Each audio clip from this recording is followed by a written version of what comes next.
Have you ever walked into a Chinese buffet and wondered if that all-you-can-eat deal might actually cost you more than it is worth at all costs? Picture trays of fried rice gone cold, limp lo mein, and crab rangoons that crunch like damp cardboard. But hidden among the misses are a couple of buffets that still deliver real flavor. Curious which two will surprise you. Let's kick things off with the local favorite that piles plates high, but usually leaves you chewing through mystery meats, Dragon Buffet. You walk into Dragon Buffet and it feels like a carnival of food. There are trays stretching from wall to wall, steam rising from silver pans, the sound of plates clinking as people line up for round two or maybe round three.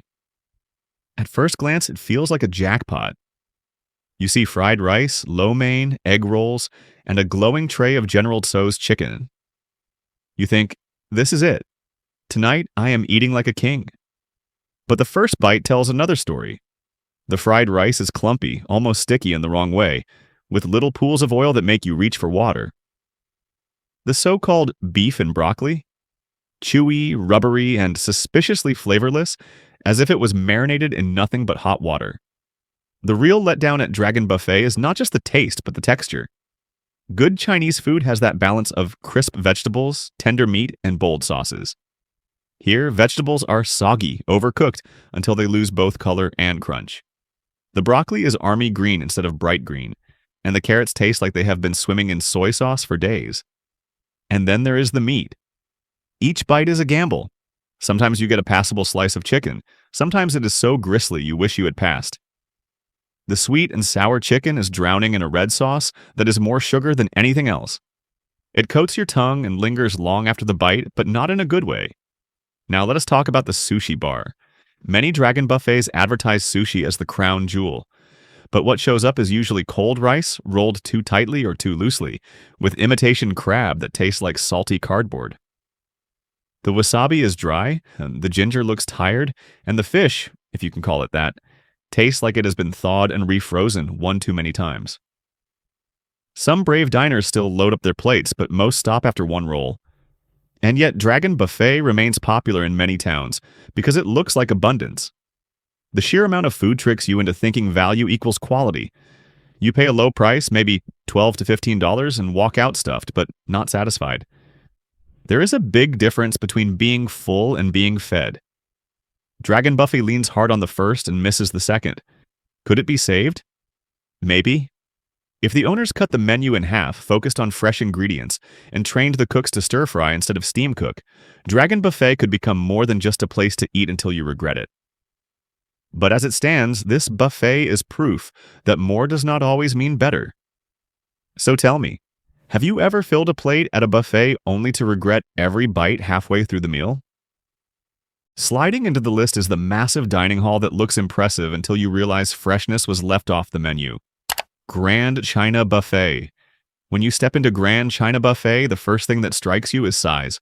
Huge chandeliers, dozens of tables, rows upon rows of shining trays. It feels like the Las Vegas of buffets, where bigger must mean better. Families gather here on weekends. Kids run back and forth with plates taller than their heads. And there's this sense that you are about to feast like royalty. But size is not flavor. That is where the illusion starts to crumble. Grand China Buffet has all the staples: sesame chicken, lo mein, fried rice, dumplings, and egg rolls. But by the time you sit down, you realize the food has been sitting too long. The sesame chicken is lukewarm, the sauce thick and gluey instead of glossy and smooth. The dumplings are limp, with skins that stick to your teeth rather than your chopsticks.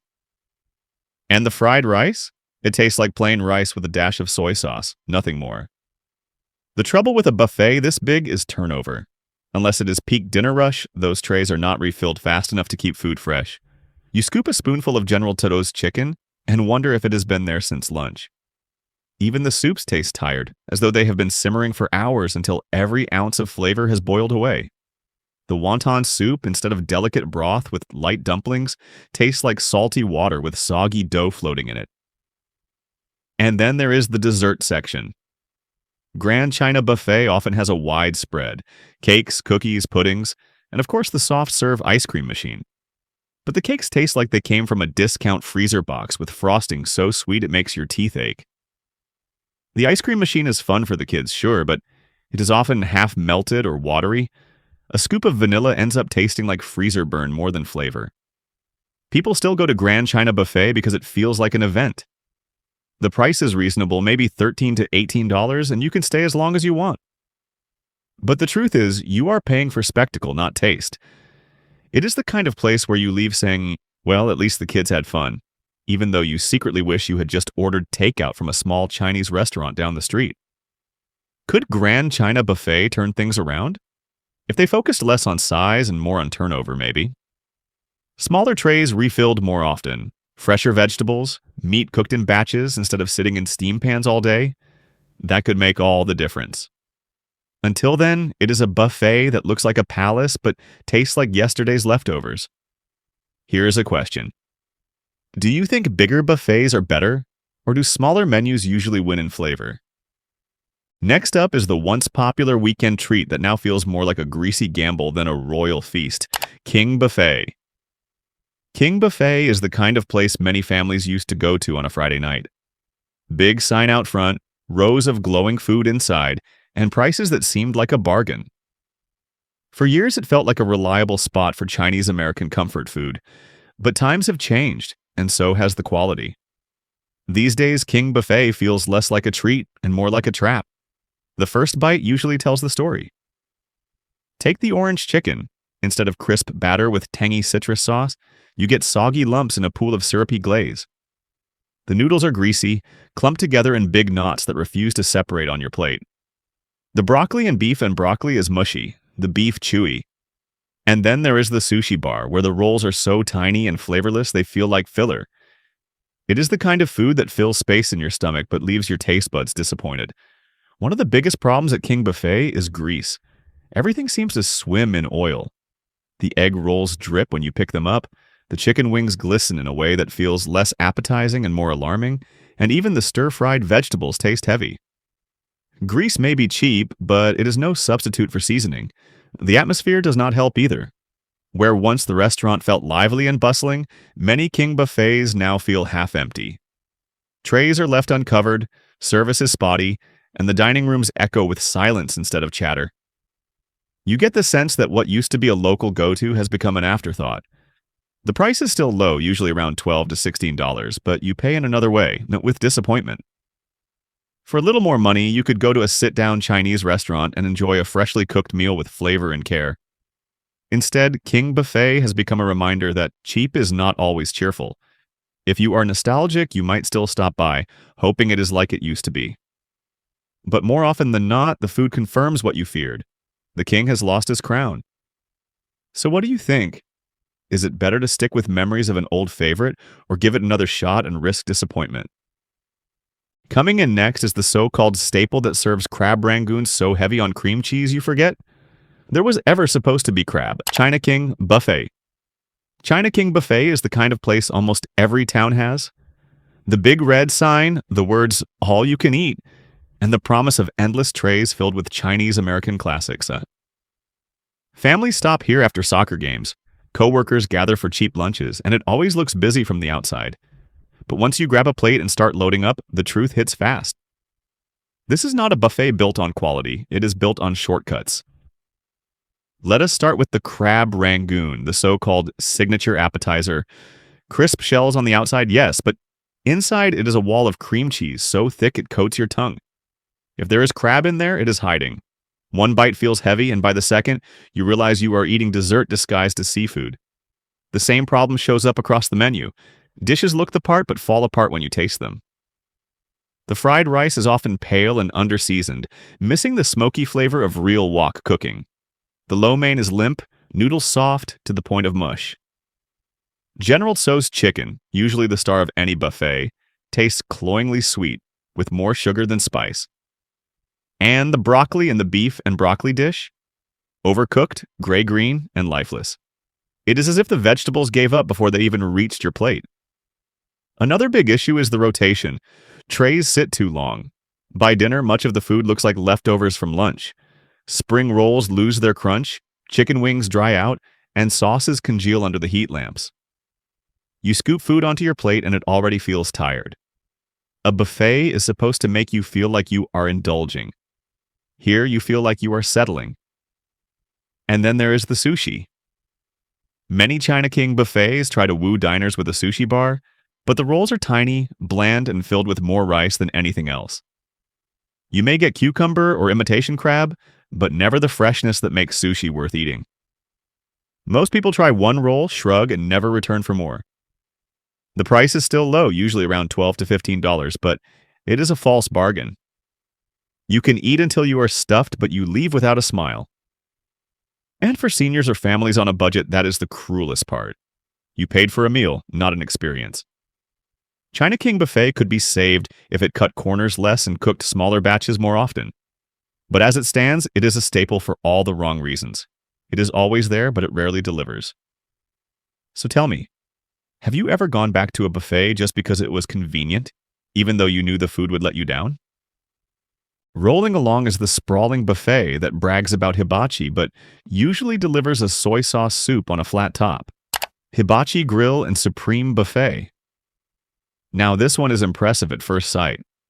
Hibachi Grill and Supreme Buffet is often huge, with rows of food, colorful signs, and of course the big hibachi station in the center that promises made-to-order stir-fry.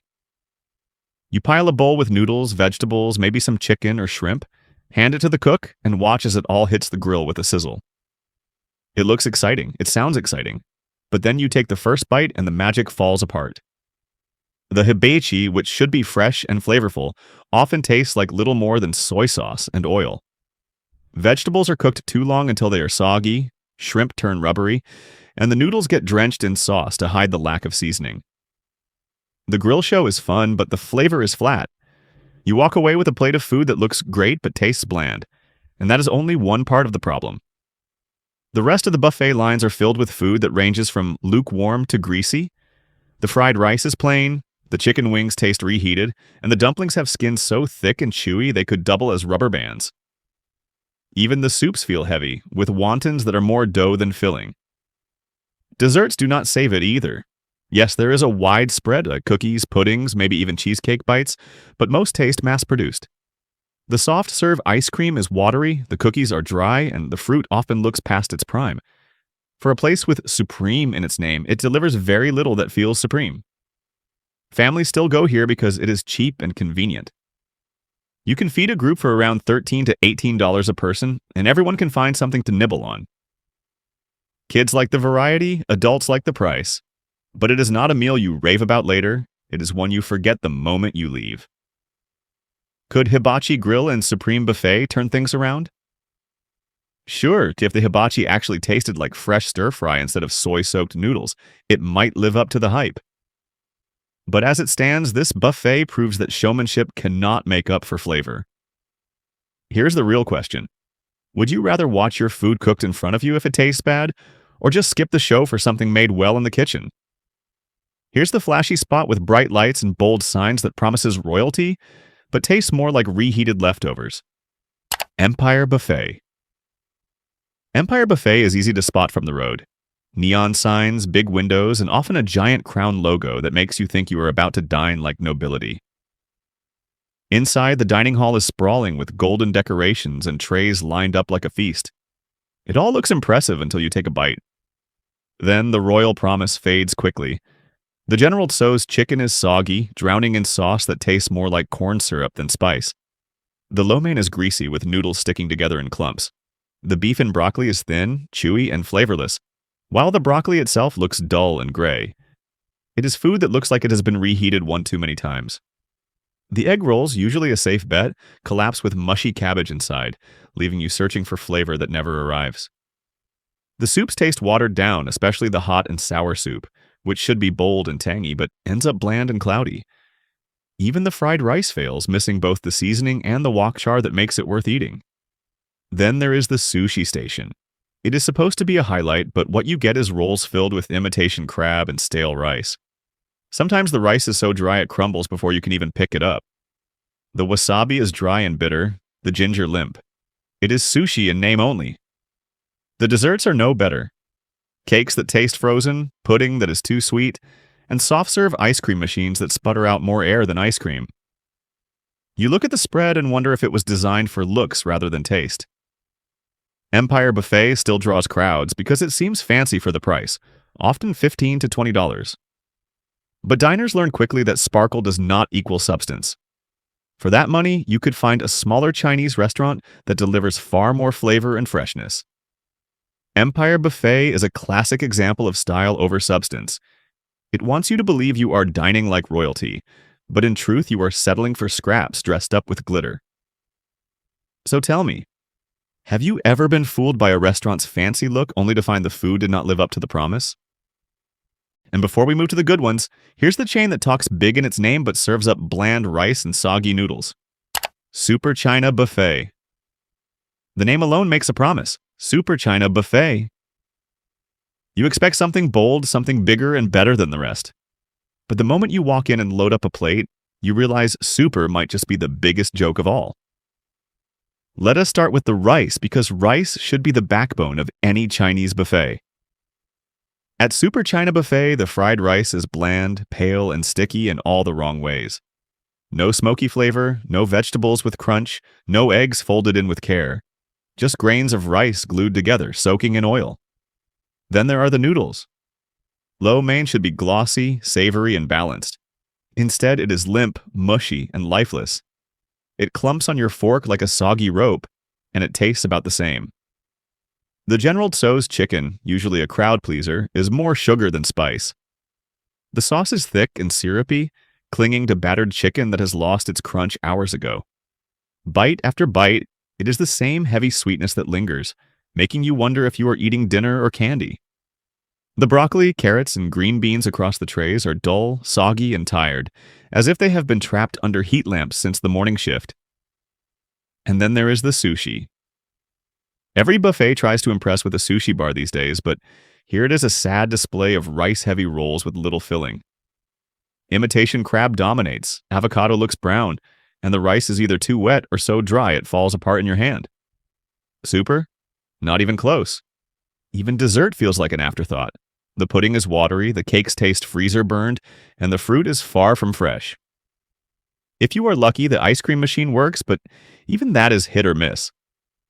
The price hovers around $12 to $15, which feels cheap enough to lure you in. But what you pay in dollars, you lose in satisfaction. You leave full, but you do not leave happy. Super China Buffet might win points for size, but it loses on substance. So tell me, have you ever been fooled by a restaurant's name that promised greatness but delivered disappointment? On the brighter side, here's the All-American Buffet, where the Asian section often outshines the dedicated spots with stir-fries and sesame chicken. Golden Corral, Asian section. Golden Corral is not a Chinese buffet by name, but let us be honest, their Asian section has surprised more than a few diners. You walk past the fried chicken, mashed potatoes, and mac and cheese, and suddenly there it is. Trays of sesame chicken, beef and broccoli, lo mein, and fried rice that actually look fresh. The sesame chicken tends to be the star. Crispy, well-coated, and tossed in a sauce that balances sweet and savory instead of drowning in sugar. The beef and broccoli is tender, with vegetables that still have crunch instead of being boiled to death. The fried rice tastes like rice should, light, fluffy, and flecked with vegetables and egg. Even the lo mein, which could easily turn greasy in a buffet setting, usually holds its own with a glossy sauce and noodles that do not clump together. What makes this section work is turnover. Golden Corral is busy enough that trays get refilled often. Food does not sit out long enough to go stale. You actually taste freshness, which is rare for a buffet of this size. Of course, it is not perfect. The sushi rolls are simple, more filler than fish, and the egg rolls can sometimes fall flat. But compared to many dedicated Chinese buffets, Golden Corral's Asian section feels surprisingly reliable. It is not gourmet, but it does not have to be. It is comforting, consistent, and often better than what you find at chains that only focus on Chinese food. At around $15 to $20, you are paying for a full buffet, not just the Asian spread, so the value feels strong. And while you may not go here specifically for the sesame chicken, it is the kind of bonus that makes you smile when you walk past the trays. Golden Corral proves that sometimes the underdog section of a buffet can steal the show. Here's a fun thought. Have you ever gone to a restaurant for one thing but ended up loving something completely different? And finally, closing on a high note, we have the spot that proves buffets can still deliver fresh dumplings, crisp stir-fry, and sushi made with care. Mandarin Buffet and Grill. Mandarin Buffet and Grill is the rare gem in the sea of all-you-can-eat disappointments. From the moment you walk in, it feels different. The trays are smaller, which means food is replaced often. The vegetables are bright, the meats are tender, and the air smells like real stir-fry instead of reheated grease. The dumplings are a standout. Soft, delicate skins with fillings that taste fresh and balanced, not mushy or bland. Pair them with soy sauce or a dash of chili oil, and you have something that feels homemade. The stir-fry station is another highlight.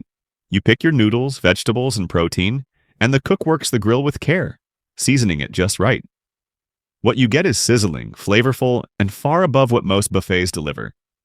Even the sushi feels more carefully prepared. Rolls are firm but not dry, with balanced portions of rice, fish, and vegetables.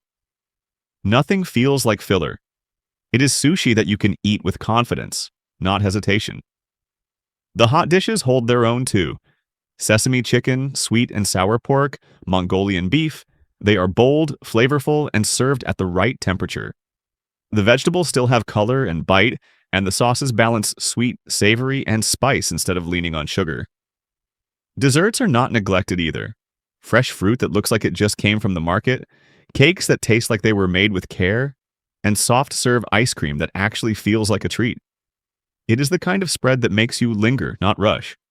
Prices vary, often $16 to $20 depending on location, but here it feels worth it. You are not paying just for quantity, you are paying for quality, and that makes all the difference. Mandarin Buffet and Grill is proof that buffets do not have to cut corners. They can still deliver meals that taste fresh, balanced, and made with pride. So what do you think? Is a great buffet about endless choice, or is it about doing fewer things really well? And that is our full plate of buffet highs and lows. So tell us in the comments which spot left you stuffed or satisfied. Tap like if you have ever braved the heat lamp gamble, and subscribe to the hidden menu so you never miss the next serving. And remember, the truth is not always on the menu.